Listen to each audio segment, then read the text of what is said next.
Hello and welcome to Kingdom of the Logos, a Christian program of critical thinking and adventure produced by clergy in the Church of the Nazarene. Today, I've got a very special guest with us here in the studio, and I'll let him introduce himself. Yes, we have Thor with us, or perhaps. So, Zach, if you would introduce yourself. Yeah, nice to meet you. So, Zach is here with me at Jolton Church of the Nazarene, and we're going to be having a discussion question. And he really does look like Thor, for the record. Which is a really cool thing. We were discussing before we went live how a lot of times you see those memes that are like what the fashion industry tells you men want, and what men really want is like armor. Zach, would you be happy wearing armor every day? Yeah, I think it would be fun.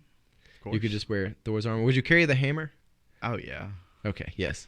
So, I mean, if you're going to be wearing armor, you need like a sword. Like, go full in. So today we're going to be picking up with our message, which was called The End of 10 Days. And we're going to be discussing some questions I had at the end of the home study guide, if you've got that, or if you've just listened to the sermon, The End of 10 Days. We have some questions after that. And Zach is here joining me just to talk about some of these things. And the first question regarding Daniel, who's been taken away to captivity. He's been forced into the palace of Nebuchadnezzar. You know, some really unfortunate things are going on.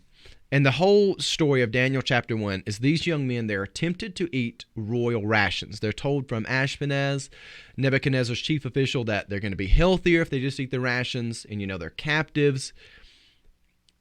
The first question we have is, how powerful do you think the temptation would be to eat the royal rations if you were a captive? And I'll just throw this over to Zach to see what your thoughts are on that. I think, of course, it'd be extremely powerful because, of course, like, these people, they're captives, they're basically, you know, like slaves, and, you know, anything sounds good at that point. I mean, there's nothing typically else to eat other than what you get at the, you know, the last bit of what's left, which is usually the trash. Yeah. So, if you're a captive and mostly what you're used to eating is trash, I think it would be really tempting to just eat pork or whatever it is they have. Yeah. I'm hungry, and that sounds great right now. Yeah, I mean, it would sound great. I mean, let's think about it now. Like, if you were given the choice right now between going to like McDonald's or Red Lobster or some other fancy restaurant, what usually sounds better? Fancy restaurant. The fancy, which I really like. Anything other than McDonald's. Anything other than McDonald's. I really like Red Lobster. Are you a Red Lobster fan? I haven't ate there. I like lobster, but I've never ate at Red Lobster. You've never ate at Red Lobster? Mm-mm. Well, it seems we have someone here who has said no to the royal rations. Red Lobster's good. I mean, it's not. I don't know that it's royal rations, but it is good. But yeah, you would think it's really easy to do that. Well, let me just ask this follow-up question and kind of alter the situation a little bit. Imagine if you are a captive. How much do you think it would be tempted to indulge in the royalty? Because one of the things which a lot of people don't realize is, while you are basically a slave in the palace, there were a lot of people who made the wager that it's better to be a slave in the palace than to be out here starving in whatever slum we're placed in, because that's a lot of times people's choice. And you see a lot of families, they do send their sons and their daughters to serve in the palace because that's a better life for them, arguably, even though they're still basically a slave. But at least you're a slave surrounded by gold, and you've got food. Right. You're not living in a slum. Exactly. So do you think it would be tempting to actually be royalty? Did you say be royalty? Well, be in the royal situation, perhaps. I mean, yeah. Like you said, their whole culture was basically destroyed when they came in. So, you know, it's easy to think, hey, it's just a way to start a new life. Yeah. If we put this in the modern setting, are people tempted to become celebrities, even though we look at celebrity lifestyle and see how a lot of them get addicted to drugs really quickly? They tend to have marriages and relationships that fall apart and things like that. There's obviously a lot of lifestyle issues that go on there. Mm-hmm. And not to mention they say things that are like completely insane. Like they'll come out like Lady Gaga dressed in meat, and you're like, these people are nuts. But then there's still a temptation to become that. You see kind of what I'm saying? Yeah, of course. Like I'm sure when you go into something like that, you're thinking, I'm different. I'm gonna be the most composed one. Blah blah blah. But you know, that lifestyle, I'm sure it's easy to get into your head with, like, you know, people always coming up to you for stuff constantly, like, and then it's like, oh, you're fading away, and then you're like, oh, what's the next big thing for me to do to get back going into it? And it's whatever the people want, and that's never really the right choice to make. So, yeah, I think you're exactly right. Do you think there was anybody in Babylon that said, I'm going to be the exception? I'm going to go to the palace, and I'm not going to be the one who just becomes the next Babylonian slave who forgets about what it means to be a Jewish man, or, I mean, they took women to do different things too. I'm not going to be the next, Babylonian slave that's sold out to Nebuchadnezzar. I will still maintain my Jewish heritage. Do you think there was anybody that said they would do that, but then they ended up kind of losing it like people do with celebrities today? Oh, of course. I'm sure that was definitely a thing. Like, in my head, when you said you got 10 people to help him out, I'm like, he had to really probably talk those people into it. Oh, yeah. Yeah. Historically, people, and you hit on something earlier. You said, I think I'm the exception. Yeah. I'm going to be able to handle this. But do people generally be able to be the exception? No. We all have the same desire, and we all have the same, inevitably get the same, like, things decays. happen to us. Yeah. It erodes quickly. Well, the next thing I want us to talk about is actually where joy comes in. And right now in the world, it's really easy to be angry. Everything's uncertain. We're not in a Babylonian exile, but the world is changing pretty quickly.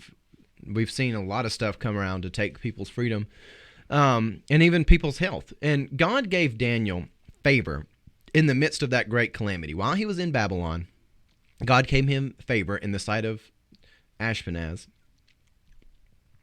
But in spite of everything, even with God giving him favor, do you think it was easy for Daniel to have joy, or do you think it would have been easier just to be angry at everything?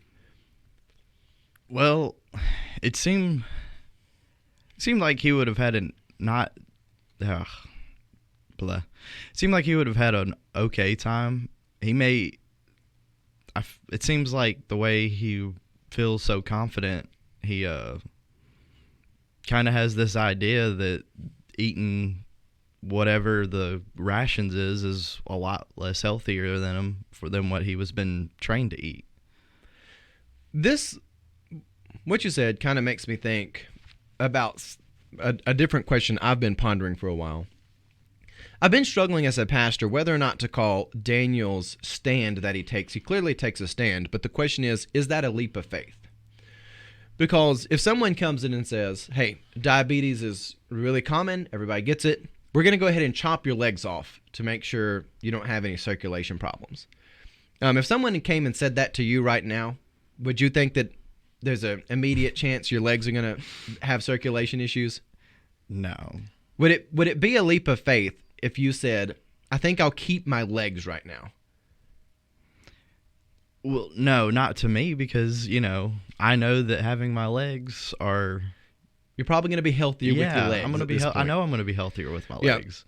That's kind of where I'm at with this. Like, if somebody comes with a really ridiculous proposition, like you're going to be unhealthy, you're going to starve if you don't eat the Babylonian diet. The Jewish people have been eating their diet for a while.